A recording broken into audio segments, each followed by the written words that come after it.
آج کی رات یا عید کی رات جس وقت بھی آئے، جس وقت آپ کو اعلان کا پتہ چل جائے کہ عید کی رات ہے، تو آپ اس رات کو خوشیاں ضرور منائیں، نئے کپڑوں کی تیاری بھی کریں، لیکن رمضان میں کی گئی عبادات اور ذکر و فکر کو ضائع کرنے کے لیے کوئی بھی ایسا عمل نہ کریں کہ جس سے ساری عبادت کے ضائع ہونے کا خطرہ ہو جائے۔ بالخصوص ہمارے وہ حضرات، وہ سسٹرز، وہ برادرز جو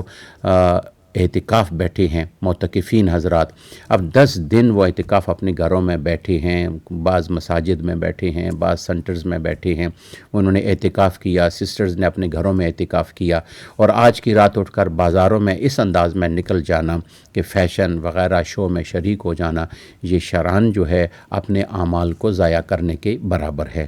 کوشش کی جائے کہ ضرورت کے مطابق تو جایا جا سکتا ہے، جو عید کے لیے ضروریات خریدنی ہیں یا کوئی لباس لینا ہے یا کوئی اور چیز ضروری ہے، اس کے لیے تو ٹھیک ہے، لیکن ویسے گھومنے کے لیے کہ آپ کو پتہ ہے کہ جہاں پہ مکس حالات ہو جاتے ہیں، اور جہاں ہمارے پاک و ہند میں، بنگلہ دیش میں یا ان علاقوں میں جو چیزیں ہوتی ہیں وہ آپ کے سامنے ہیں اور اس سے پوشیدہ نہیں ہیں۔ شیخ عبدالحق محدث دہلوی رحمۃ اللہ علیہ ارشاد فرماتے ہیں کہ امام شافعی رحمۃ اللہ تعالی علیہ ارشاد فرماتے ہیں کہ 5 راتوں کی دعا اللہ تعالیٰ رد نہیں فرماتا۔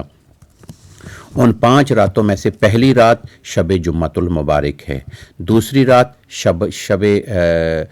رجب المرجب کی پہلی شب ہے، یعنی رجب المرجب کا جو مہینہ آتا ہے جس میں حضور کی معراج ہوئی ہے، اس کی پہلی رات ہے، اور اس کے بعد 15 شعبان کی رات ہے، اور لیلۃ الجائزہ عید الفطر کی رات ہے، اور عید الاضحیٰ یعنی وہ رات ہے کہ نامی گزرنے کے بعد 10ویں جو رات آتی ہے، جس دن صبح بڑی عید ہوتی ہے، عید الاضحیٰ ہوتی ہے، عید قرباں ہوتی ہے، اس کو کہتے ہیں۔ اب حضور اکرم صلی اللہ علیہ وسلم کی حدیث مبارک نقل فرماتے ہیں، حضرت ابی امامہ رضی اللہ تعالی عنہ کہتے ہیں قال رسول اللہ صلی اللہ علیہ وسلم، حضور نے ارشاد فرمایا من احیا لیلۃ الفطر او لیلۃ الاضحیٰ لم یمت قلبہ اذا ماتت القلوب۔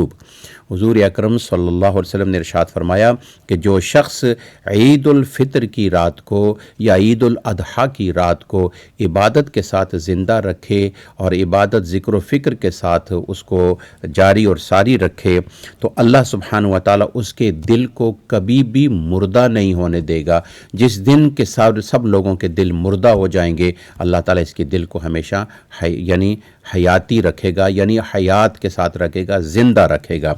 اللہ سبحانہ و تعالیٰ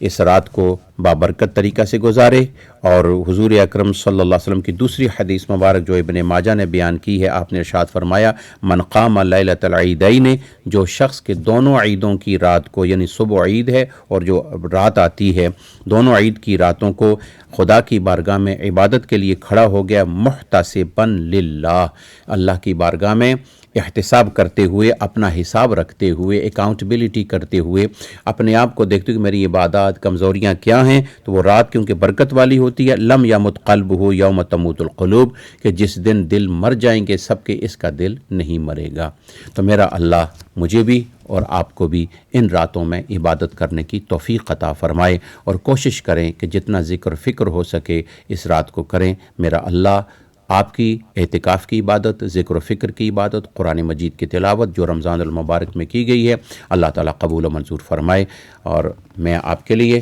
آپ میرے لیے، ہم سب ایک دوسرے کے لیے، عالم اسلام کے لیے، ضرورت مند لوگوں کے لیے، محتاج پھنسے ہوئے لوگوں کے لیے، کچھ ایمرجنسی میں پھنسے ہیں، کچھ کہاں ہیں اور کچھ کیسے ہیں، اور کچھ حوادثات جو جہاز کے پاکستان میں پیش آئے، اس حوالے سے سب کے لیے دعا کریں۔ اللہ سبحانہ و تعالیٰ جو وفات پا گئے ہیں، اللہ ان کو مغفرت عطا فرمائے، جو بیمار ہیں اللہ ان کو شفا عطا فرمائے، جو اس وقت اس کووڈ-19 کے حوالے سے محفوظ ہیں، اللہ سبحانہ و تعالیٰ آئندہ بھی ان کو اور ان کی اولاد کو بھی اس ابتلا سے، اس بلا سے، اس وبا سے اللہ تعالیٰ محفوظ رکھے۔ السلام علیکم ورحمۃ اللہ تعالیٰ وبرکاتہ۔